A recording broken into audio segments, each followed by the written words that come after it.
So now, so who do you who basically? So now you have a sick person. So and you have to be Mechal Shabbos, right? They're a sick person. They're they're a sick person whose life is endangered. So we've established you have to break Shabbos in order to take care of them.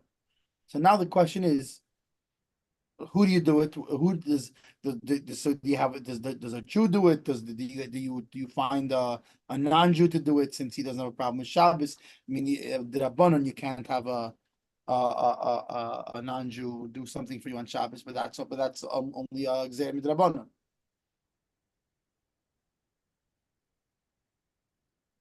And is there a certain way you have to do it? So, but Gemara Maseches Yuma, and the Gemara in Yuma, Mavasa Braisa brings a Braisa. The Ein Oisin Dvarim Halalu, and you do not do these things. What things? Saving somebody whose life needs saving on Shabbos. You do not do these things. Loyal Yidei Nachrim. You don't do it not through non-Jews. Loyal Diktanim, and not through minors, because you would think better he should do it with a kid, because a kid it doesn't have the same it doesn't have the obligation and mitzvahs yet. Ella al Yidei Gedolei Yisrael. Now in this case, he doesn't mean Gedolei Yisrael like that you have to call like the Vizhnitzer and have like, hey, can you fly to Pittsburgh? We have a failure. It means through Jews who are adults. We don't start thinking, oh, well, maybe is it not as bad if a woman does it, right? Or if like idol worshiper or whatever it is, which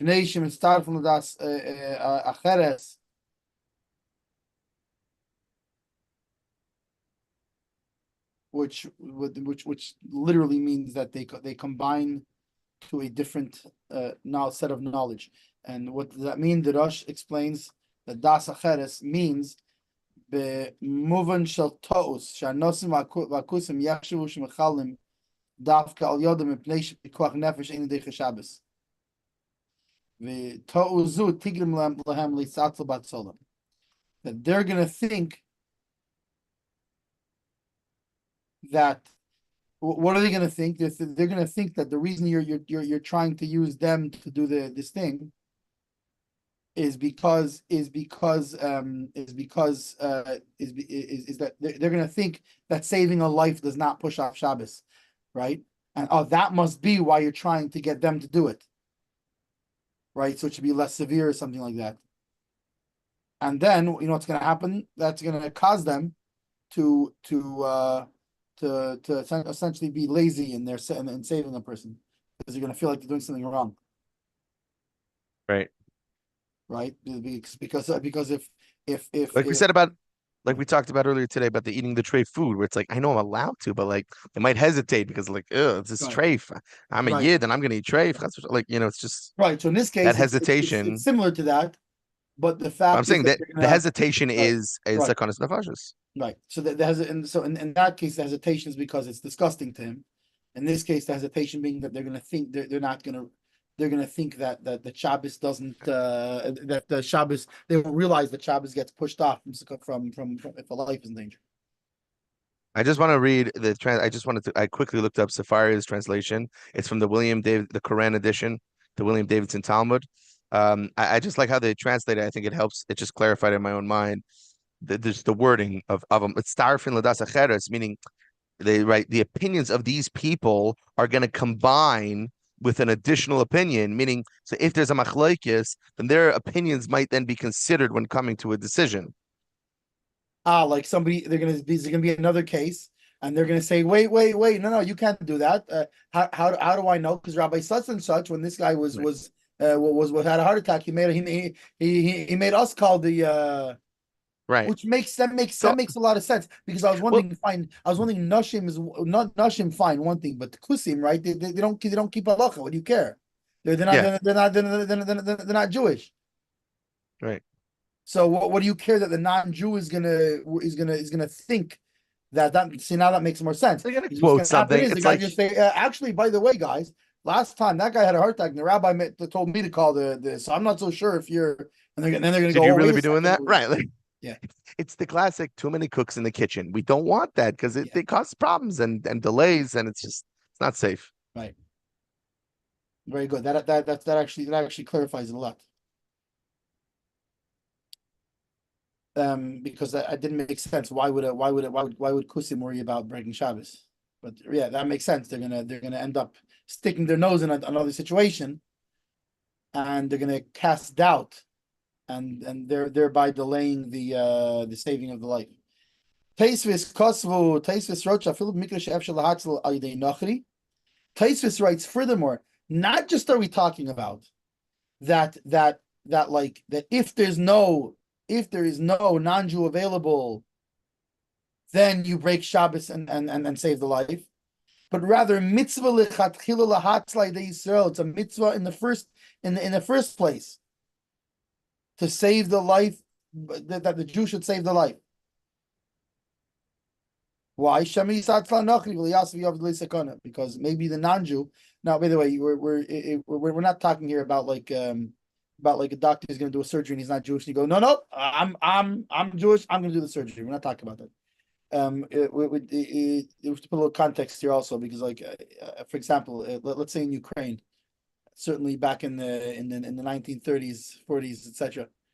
And a Jew is what's it called? And you're gonna tell a non-Jew to do it, and he's in a matzav that the whole country's been brainwashed that Jews are dirty and disgusting and their lives are worthless, and where a Jew is going to make sure to do what needs to get done to save the life properly and wholeheartedly, etc., etc. Okay. So now I have no source for this, but I imagine that it's possible that would be a lot different nowadays when you have when we're talking about an American paramedic who's who devotes his life to saving lives, etc. Right. It wouldn't necessarily be the same scenario. But in either case, that's what Taisus writes.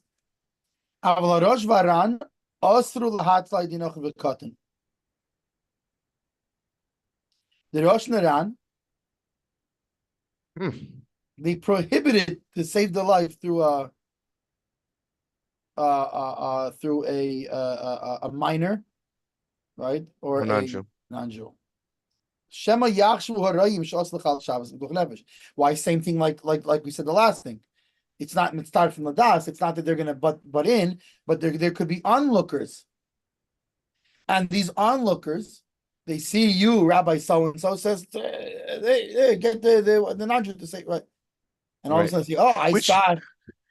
Mitzad the Rosh and the Ran, if I was a Rav of a shul and the only doctor in the crowd was someone who happened to be not Jewish, I would tell him to do it, but I'd right away make an announcement, or maybe even Mitzad the Rosh and the Ran would be usher for me to tell him. I'd have to tell a Yid, no, but I'm a doctor. Step aside. I'm sorry.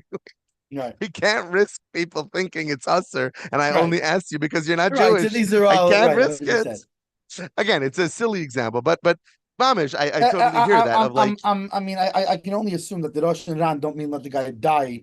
They mean, in other words, just like before, there was the Svaris, and then they said, however, despite these Svaris, if the one way is going to be faster than the other, you do the way that's faster than the other.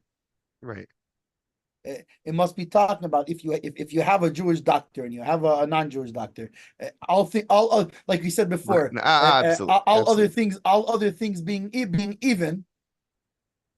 Have the Jewish doctor do it, so they shouldn't think the only reason you're using. Wait a second, why is he using the non-Jewish doctor if he has a Jewish doctor who's just as much an expert in this field? Right. And then they can say, probably because it's better to be careful from this, or right. It's basically to negate this. Try to find the loopholes and the way. No. Do not try to find. Don't waste time. Because we know you're not supposed to ask any questions when you save a life. Right. Just go. Yeah.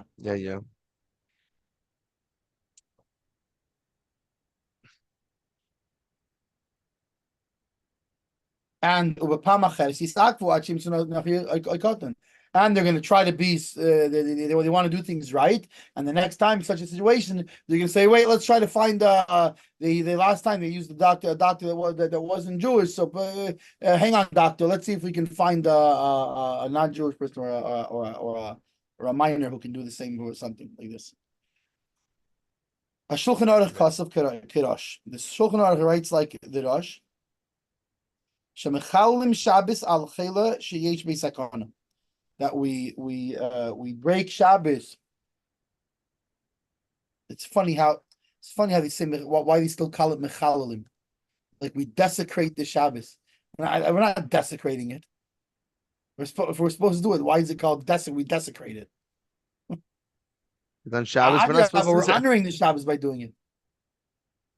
I think it's mitzad, like the perspective of it's our POV.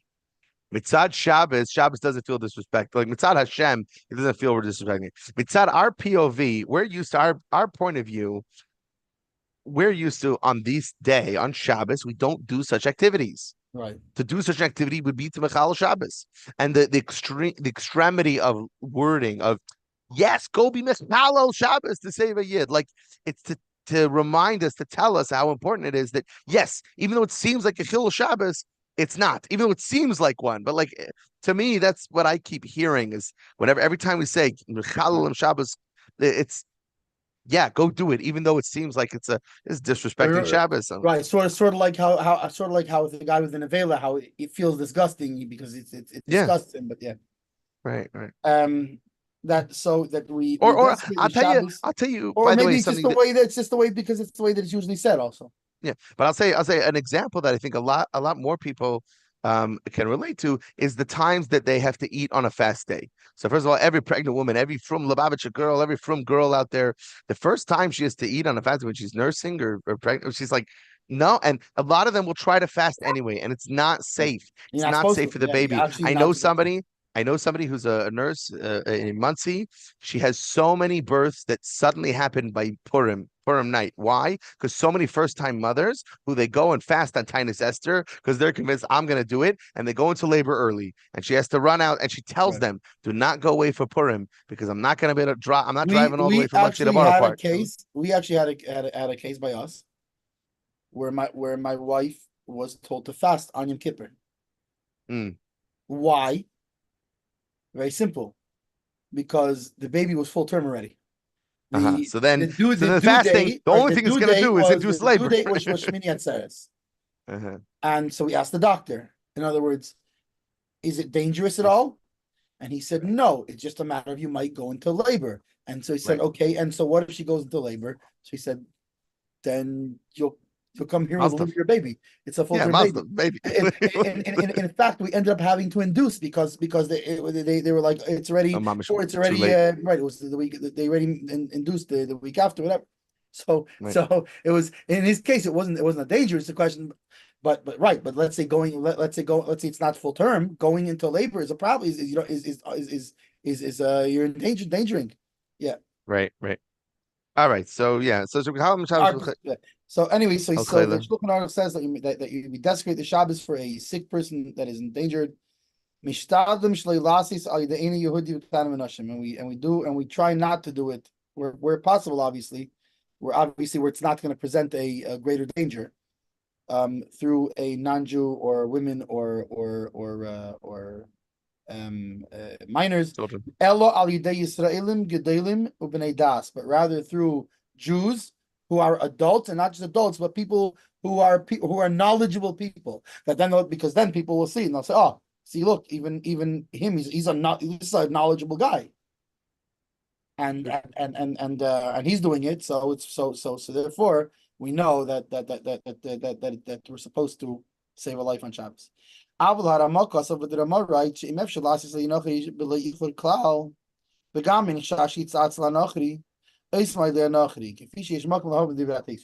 So the Rama holds like Taisus. Now, what's the reason? So this is kind of what we're talking about. Let's say the classic example of the American paramedic. Okay, this isn't Ukraine in the 1940s. We're not worried he's gonna do a poopy job. Where this is a guy who devotes his life to saving people of all all races and creeds and colors and genders, etc., right? So we're not worried he's gonna do a worse job because it's a Jew. And says the Rama, if we can do it, and it's and it's not going to be obviously if there's a Jewish doctor and it's faster, then you do that. But if you have a Jewish doctor happen to be visiting your shul, and it happens, so go ahead and use the non-Jewish doctor. Meaning, so he doesn't go by the Rosh Naran. He obviously holds by Taisvis that the reasoning behind it is that you're worried that the non-Jew is going to do a bad job because it's a Jew and he doesn't like a Jew, and therefore, says he, in places where we don't have this problem,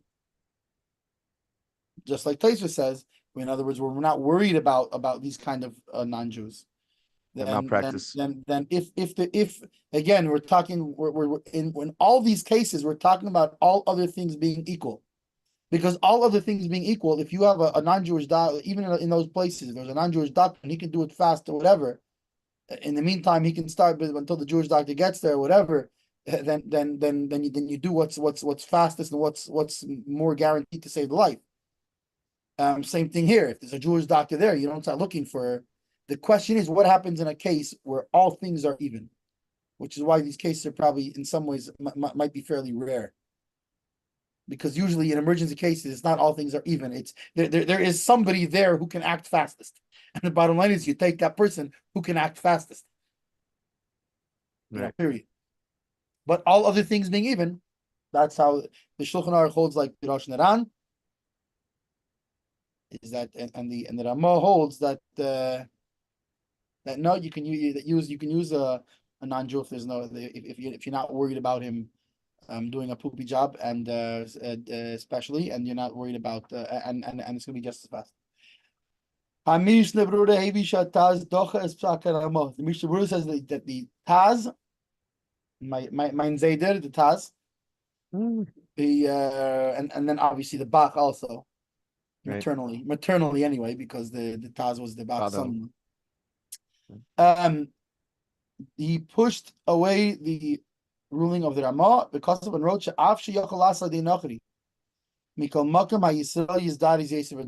meaning again we're talking about they're both there, right? You have a Jewish guy and a not Jewish guy who can both or both available. You can tell either of them to do it and it'll be and you will not lose any time, right? So he says no. Even so, he pushes away what the Ramah says and says use the Jewish doctor. Why? Because a Jewish doctor is gonna act faster and more like which look.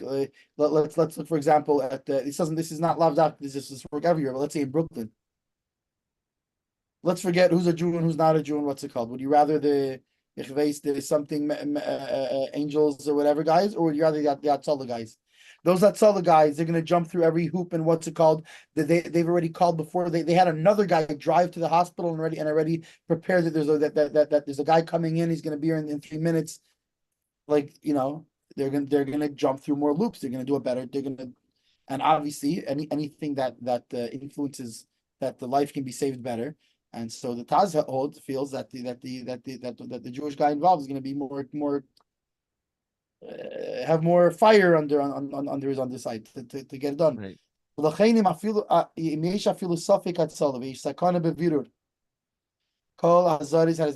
therefore, if there's even even if there's a doubt if the guy is savable, and there is a clear danger, anybody who goes the fastest is the best. From the Taz